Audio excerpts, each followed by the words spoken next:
On va assister au 8e séminaire de notre laboratoire d'étang. Et selon le programme, nous avons la présentation de M.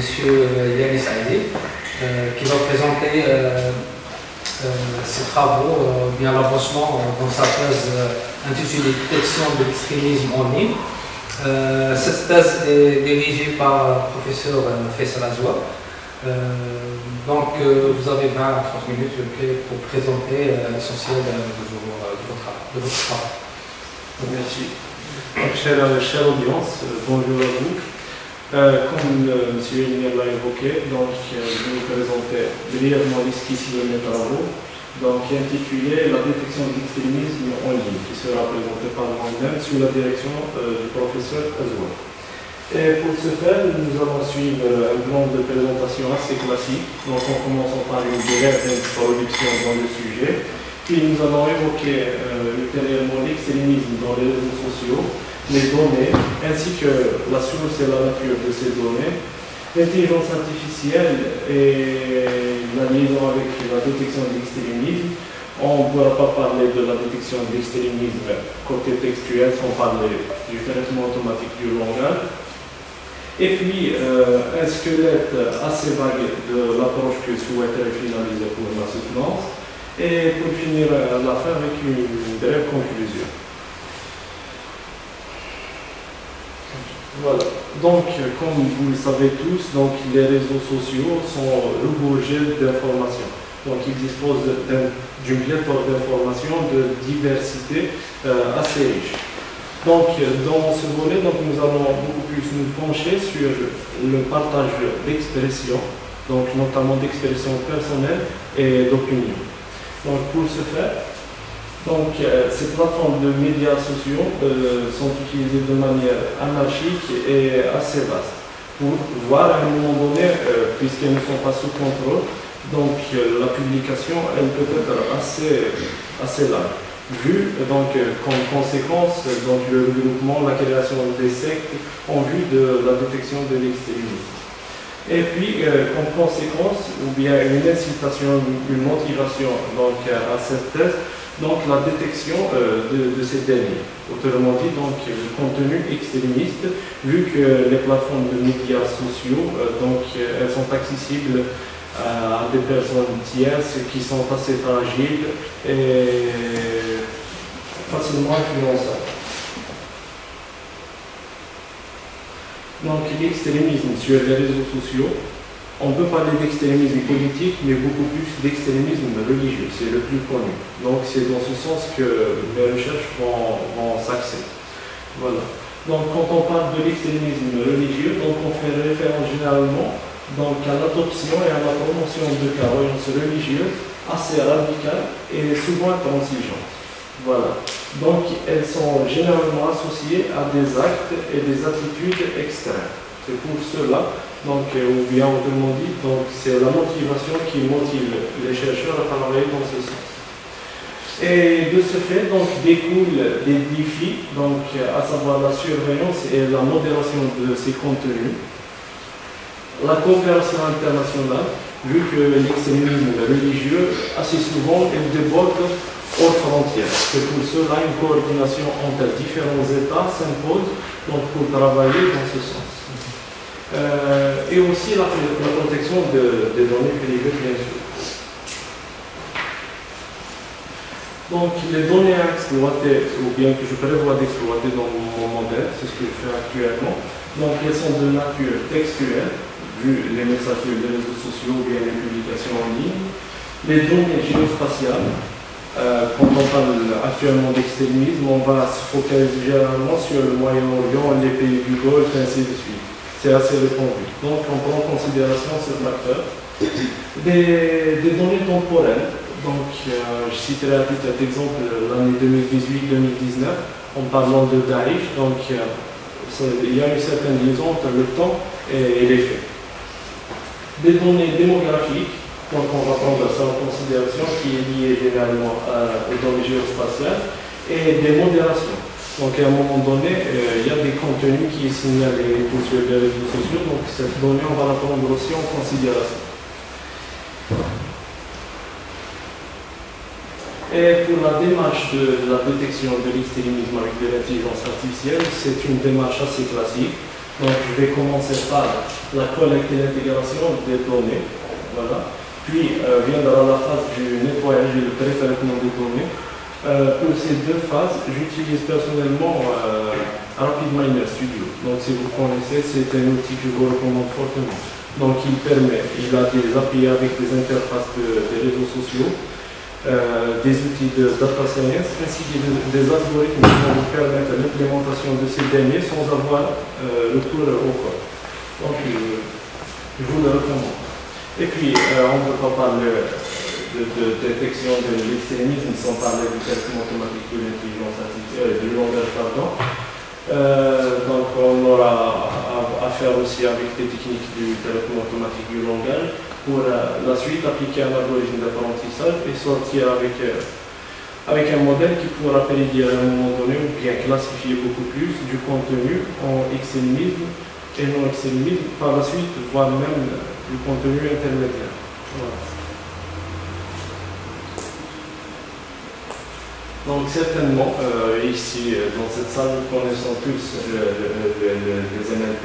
Donc, réellement, je vais passer sur ce slide. Donc, je vais opter dans nos travaux sur l'analyse de sentiments, l'extraction des entités, la détection du discours de haine, l'analyse syntaxique, l'analyse de thème et la reconnaissance d'entités nommées. Donc, je ne vais pas tarder sur ce volet puisque certainement, je vais l'utiliser. Et une esquisse assez vague donc, de ma démarche pour la détection de l'extrémisme en ligne. Donc actuellement j'ai commencé à travailler sur la construction d'un dataset qui se base principalement sur des mots-clés. Donc en guise de recherche. Et puis je vais faire ma classification manuelle par la suite. Donc ces mots-clés ils font référence généralement à Hijab, Jihad, Daesh et ainsi de suite. Par la suite, je vais enchaîner avec une phase de nettoyage et pré-traitement des données, donc le traitement du langage, et puis l'annotation des données. C'est la phase que je juge vraiment la plus complexe. Pourquoi? Parce qu'à un moment donné, j'ai décidé de faire l'annotation manuelle, puisque les outils impossible qu'ils aient vraiment une tendance assez précise dans ce contexte. Et quand on parle d'annotation manuelle, je ne pourrais pas être vraiment subjectif dans mes annotations. Dans la plupart des travaux, ils font appel à des spécialistes et des sociologues pour faire ce travail. Donc c'est la phase que je juge vraiment cruciale dans ce travail. Et puis, si c'est nécessaire, il y aura aussi la phase d'équilibrage des classes, donc pour ajuster le modèle. Et puis l'application des algorithmes d'apprentissage, à savoir SVM, GPT-3 et des réseaux de neurones. Personnellement, j'ai opté pour GPT-3. Bon, quand je dis GPT-3, des variantes de GPT-3, puisque GPT-3 il est payant. Et puis dans l'espérance d'avoir des résultats assez vertueux. Voilà. Donc voici globalement ma tendance ou bien ma vision de mon approche que j'essaie vraiment d'implémenter.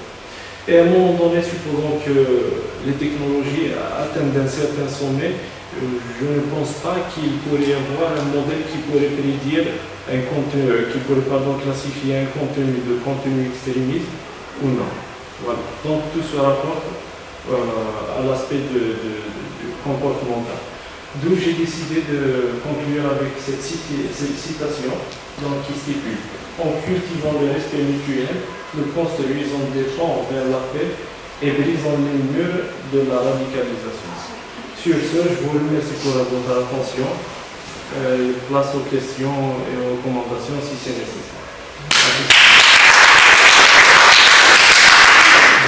Je vous remercie, Alice, pour la clarté de votre présentation, et surtout concernant les questions que vous avez évoquées lors de cette présentation, et surtout aussi, vous avez signalé là où il est vraiment nécessaire de discuter peut-être avec votre directeur de thèse, ou bien sûr aussi avec les collègues, les points critiques qui sont cruciaux dans cette thèse, qui nécessitent peut-être un brainstorming peut-être pour qu'on puisse faire avancer le cadre. Donc je vous remercie encore une fois. S'il y a des questions, des commentaires, des suggestions. Bon, j'ai une question. Pour la conception de votre dataset, est-ce que vous avez collecté que les données de la langue française? Non, je n'ai pas évoqué ça. Non, je travaille principalement sur la langue arabe, vu que la religion elle est généralement associée à la langue. D'accord. Donc, est-ce que vous avez déjà développé un modèle qui peut détecter à peu près l'extrémisme dans la langue arabe? J'ai eu affaire avec du contenu en français ou en anglais, puisqu'il y a déjà des modèles prédéfinis lesquels je fine-tune à ma manière. Mais en arabe, je n'ai pas assez de résultats concrets. Mais je travaille sur le dataset beaucoup plus. D'accord. Bon, moi aussi je travaille en arabe, donc je peux évoquer cette question. Vous avez dit faire un NLP sur votre approche. C'est ça, cette chose-là, ok. Qu'est-ce que vous utilisez exactement, package, le nom, si vous avez maintenant, bien sûr, pour faire dans le local? Pour faire dans le local. Faire préprocessing dans le local. Personnellement, j'utilise NLTK, si vous connaissez la bibliothèque NLTK.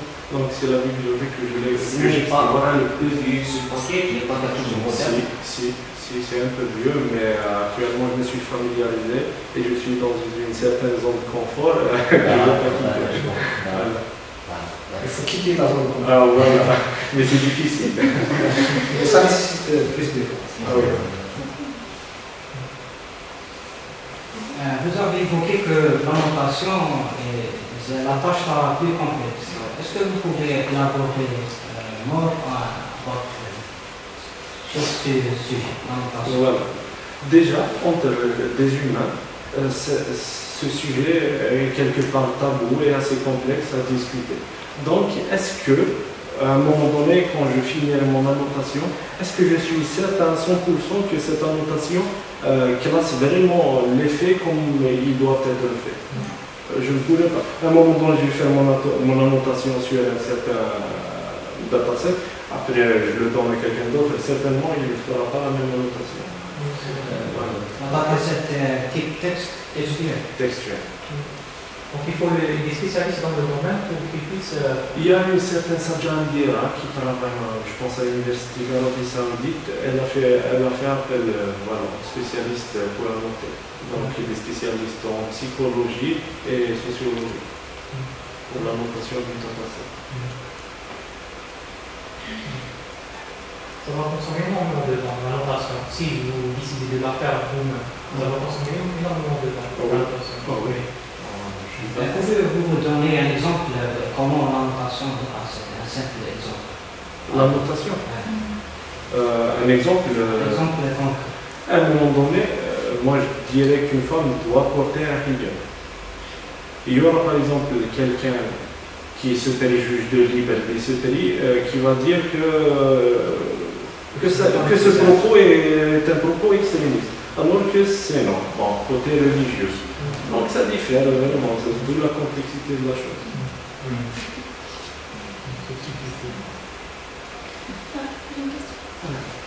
En continuant sur le sujet de la complexité, est-ce que vous considérez qu'un modèle peut être biaisé dans le sens où les communautés minoritaires pourraient être sujettes à des oppressions?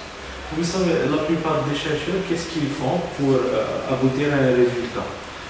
On ne peut pas avoir des cas, statistiquement parlant, qui englobent tous les cas. Dans ce cas, qu'est-ce que nous faisons? Donc on essaie assez souvent de biaiser, même si à un moment donné on juge que ce n'est pas vraiment une modification des données, mais quelque part est lié. Donc je parlais tout à l'heure de l'équilibrage des classes. Donc c'est là que la pondération vers ça et ça. Avez-vous considéré de vous fier à des avis des experts religieux? Avez-vous considéré l'avis des experts religieux aux côtés des experts sociaux? Assez souvent, les avis des experts religieux évoquent des propos extrémistes. Assez souvent. Je ne suis pas de. Je ne suis pas penché ni vers la droite ni vers la gauche, mais c'est ce qui se juge actuellement dans la société, malheureusement. Mais il serait intéressant de les considérer. Anna? Il serait intéressant de les Ah, considérer. bien sûr, bien sûr. Je souhaite bon courage. Merci. Donc, pour l'annotation des données, personnellement, je travaille sur un projet qui utilise des images. Donc, l'annotation, c'est très difficile. Mais on va voir, j'ai trouvé un outil qui s'appelle Auto-Distillation. Donc, cet outil, il travaille avec. Tu lui donnes des commandes et lui, il va faire la séquentation ou bien l'annotation pour toi. Je ne sais pas s'il y a ce genre d'outil dans le NLP. Cet outil dont vous avez parlé, il propose même une orientation du contenu textuel. D'accord. Donc c'est très intéressant si vous utilisez cet outil. Oui, c'est intéressant, sauf qu'avec moi-même, je ne suis pas au clair. Alors, faire un coup D'accord. Et celui que tu as proposé dans la présentation, est-ce qu'il fait la même chose pour les autres types de données? La notation? Oui. Rapid Minder. Donc, est-ce qu'on peut l'utiliser pour le traitement d'images, par exemple? Le traitement d'image? Oui. La notation des images. Mais dans la seule petite image. Je pense que non. C'est seulement pour dans les textuels. Bon, j'utilise pour les données textuelles, mais je pense pas que ce soit possible, mais à vous de Ça reste avec vous. Ouais, vaut mieux vérifier. Mais il est assez intéressant, d'ailleurs, c'est YouTube qui l'a recommandé, c'est du professeur. Il travaille avec monsieur de l'université. Ah oui. Il a construit tout son modèle autour de cet outil. La construction du dataset et même l'application de l'algorithme de Donc, pour notre modèle, est-ce que c'est un modèle de classification qui va dire est-ce que les propos, bien la phrase ou bien un post Facebook est extrémiste ou pas? Oui, c'est un modèle de classification. Donc, pour cette classification, quel type de modèle tu utilises? Pour la classification, quel type de modèle vous envisagez d'utiliser? Le modèle, comme je vous ai parlé de GPT Talent. Mais comme GPT Talent est payant, mais il y a plusieurs. Oui, je propose qu'il y a plusieurs types de GPT qui peuvent marcher sur localement sur les PC. Par exemple, il y a GPT-4o, Mistral. Il y a plusieurs types de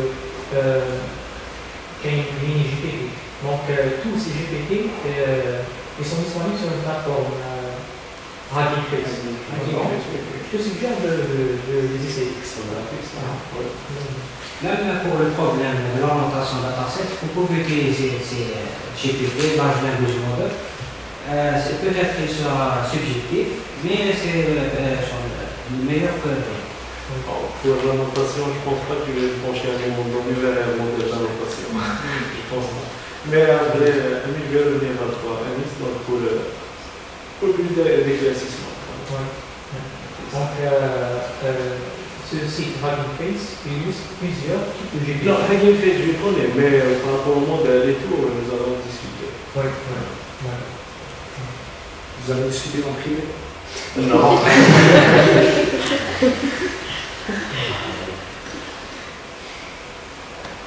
Est-ce qu'il y a d'autres questions? Des commentaires, je ne sais pas. À propos du modèle d'annotation, pour qu'il ne soit pas subjectif, on pourrait peut-être écrire un prompt pour qu'il soit, en utilisant, par exemple, vous pouvez faire une recherche sur ce qui est extrémiste ou pas extrémiste, et tirer des informations sur ça, écrire un prompt avec, pour faire l'annotation. On a précisé des critères pour décider. Oui. Mais est-ce que c'est suffisant? Oui, c'est suffisant. C'est suffisant à 100%. Donc, le modèle peut faire l'annotation. mais tu dois toujours valider les résultats du modèle. Donc, ça reste la touche humaine qui va valider le résultat du modèle d'annotation. Et espérons qu'on va pas avoir à biaiser notre modèle. Voilà. Oui, je pense que toujours ça dépend du contexte de l'application. Parce que, par exemple, si on prend l'exemple de Facebook, par exemple. Donc, Facebook, la détection des extrémismes n'est pas subjective, n'est pas objectif plutôt. Okay? Donc, son problème, c'est que, mais pour eux, pour Mark Zuckerberg, c'est objectif, il est objectif, il est bon, il est bien. Okay? Donc maintenant, tout dépend du contexte, tout dépend des gens, des utilisateurs qui vont utiliser le produit fini. Oui, d'un certain point de vue. Mais en tant que musulman, on n'a pas vraiment la même vision que... Oui, c'est pour ça, à mon avis, ça reste justement mutationnel. C'est-à-dire qu'on doit faire face à ce genre de détection d'extrémisme par la proposition de nos modèles. Donc maintenant, si on peut proposer un autre modèle efficace, surtout de notre point de vue, okay, ce sera une très bonne chose et peut-être résoudre ce genre, faire face à ce genre de classification subjective. Donc, j'ai une question. Donc, dans un cadre, est-ce que vous travaillez sur le langage algérien, le dialecte algérien ou bien... Ça, c'est autre chose quand même. Donc, actuellement, je travaille sur... comment on appelle ça? Sur le Fusha. Voilà. Je travaille sur le Fusha. Mais pour prendre le...